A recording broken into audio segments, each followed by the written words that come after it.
Hello and welcome to my presentation.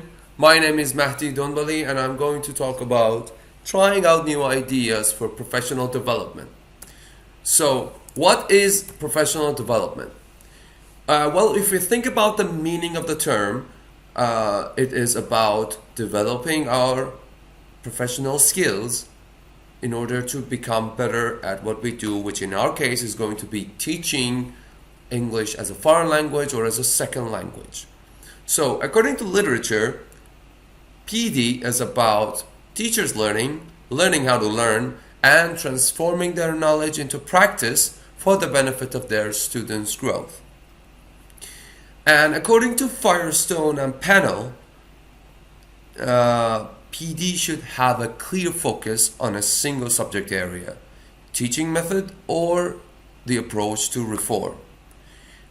If you see them in blue and red, it's because when I think about it, I see that the approach to reform is mostly about those who have developed a character over a long period of time.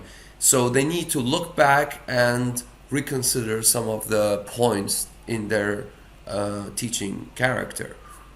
And on the other hand, teaching method seems to me mostly related to those who are fresh and are still trying to learn the different methods that are practiced in the teaching world. So the relation between professional development and trying out new ideas in the classroom are put into these four concepts that I'm going to talk about. Learning how to better stimulate students' imagination and curiosity, becoming better at extracting and picking examples from the students' responses, then acquiring practical ideas for teaching, and lastly, staying up to date with the latest teaching methods. So first, learning how to better stimulate the students' imagination and curiosity. Well, Albert Einstein was not a language teacher, but certainly his theory of relativity has provided us with a better understanding of the world around us. So imagination is more important than knowledge. Knowledge is limited, but imagination encircles the world. Yeah, and we'll see the relation with this idea of nurturing imagination and sparking creativity. So it is important to always have the imagination of our students active, because if we want to teach, it just serves as the most important purpose to help them understand and imagine things. So the first step would be asking questions about the topic. Yeah, well, this is usually provided by the course book, and also it is taught to us during the teaching courses that we should have a pre-teaching activity. The same meaning. So when you are giving when you're introducing a topic, we ask questions like, let's say the topic is traveling. We're going to ask, where have you traveled? Where would you like to go? And do you like traveling or not? And such questions. So the next one is going to be reading and telling stories. I do not think that there is one person in the world who could resist a good story, because when you are telling a story that is actually interesting, everybody will listen and you will be the center of the attention. So and it's not just about a book story, personal stories are also included, which takes us to the next point: exemplifying from personal experience. When you actually tell things from your own personal life, or sharing experiences that are just are relatable between you, I mean, the students can just relate to them, you create a strong bond between yourself and the students. And when that happens, we will have a large number of loyal students who would do anything to be the best student in the class by doing their homework all the time, by consistently studying and being active in the class. So in my personal career, I have always seen that. So yeah, I'm pretty sure that it is one of the important ones. And also there are some, let's say, important literatures that talks about these. So the next one is drawing activities. Well, this one mostly works for the younger students, and it is the best way to activate their creativity by just asking them to draw an idea.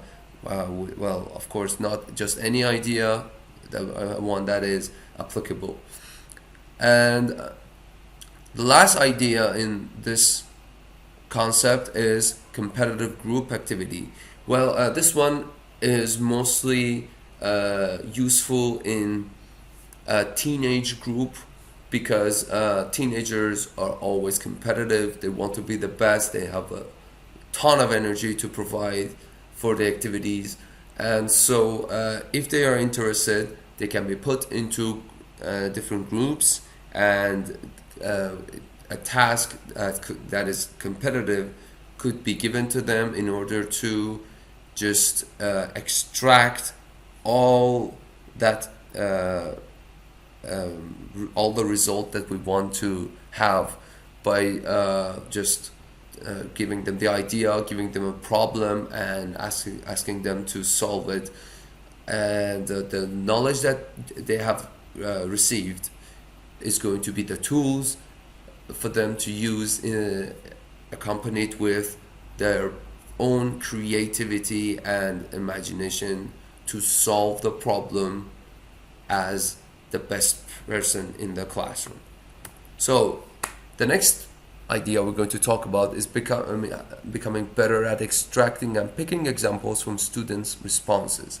So it is very important to know what and how to ask a question.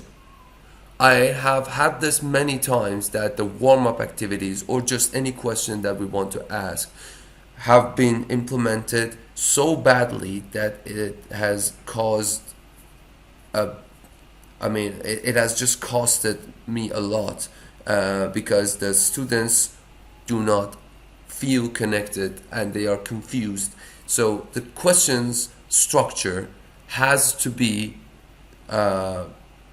thought about, let's say, because if the structure is not the best one, if it's not catchy, if it's not actually connecting to the ideas easily, the students are learners and they do not understand language on an advanced level. So we cannot expect a complicated question to be a good idea to ask our students. So the students need to be put out in an easy and understandable way. And the next thing that we need to consider is correlating the students' answers and relating them to the topic question. So after they answer the question, we cannot just skip and go to the next answer, to the next student's answer, and we have to give some explanation so that the other students in the class also understand and relate to the answer. And lastly, maybe there are some naughty students, or maybe there are some just bad answers out there. So we need to be prepared to control the answers from possible digress. And The next idea we're going to talk about is acquiring practical ideas for teaching.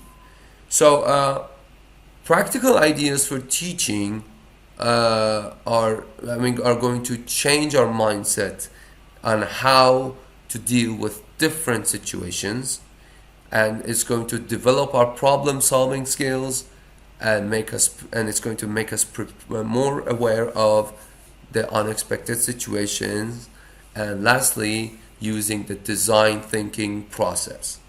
So these ideas are going to just help us become more able to find a better idea that is suitable and applicable to that specific situation that we are going through. So let's talk about the design thinking process.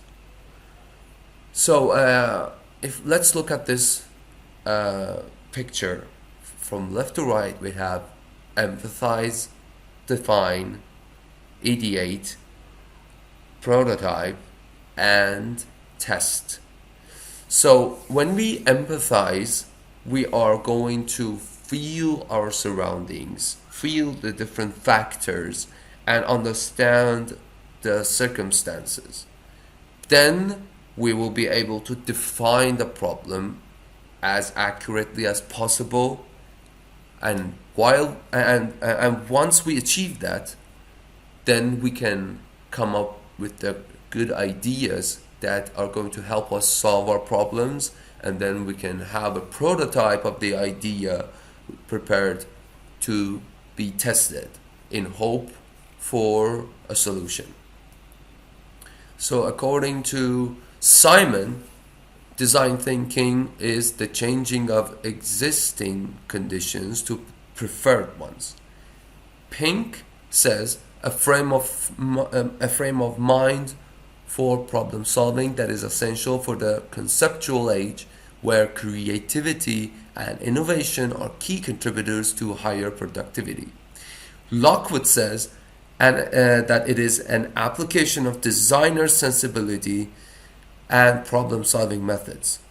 He also emphasizes that design thinking must be viewed as a methodology and not a substitute for the professional craft of designing. Liedtke says that it is a process that requires continuous redesigning of a business and taking customers' views and insights into consideration. In our case, customers being students and business being teaching business. So Martin says that it is one that involves both analytical and intuitive thinking. And if we just collect all these definitions into one idea, it's going to be this picture again.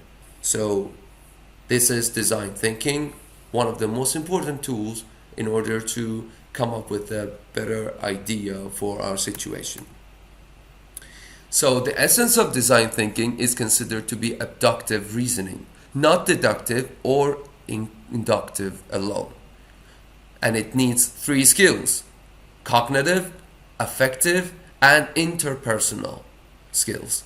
So it is just important to work on these 3 skills in ourselves, so that we can have this design thinking process always happening in our minds.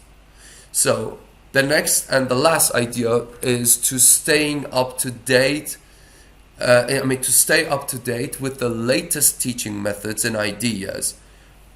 And we should be constantly looking for the latest literature around to see what others are doing and have done and have achieved. And also communicating with other teachers gives us the same thing, but in a different, from a different aspect or dimension. And also being in touch with the new cultural trends, even memes are important, because that's what the students are looking for. And the last one is student taking care of and knowing that it is important to know the students' feedback and suggestions, because that can also give us a good idea of what we should do in different situations, and also we can use them to create better ideas. That will be the end of my presentation, and here are some of my references.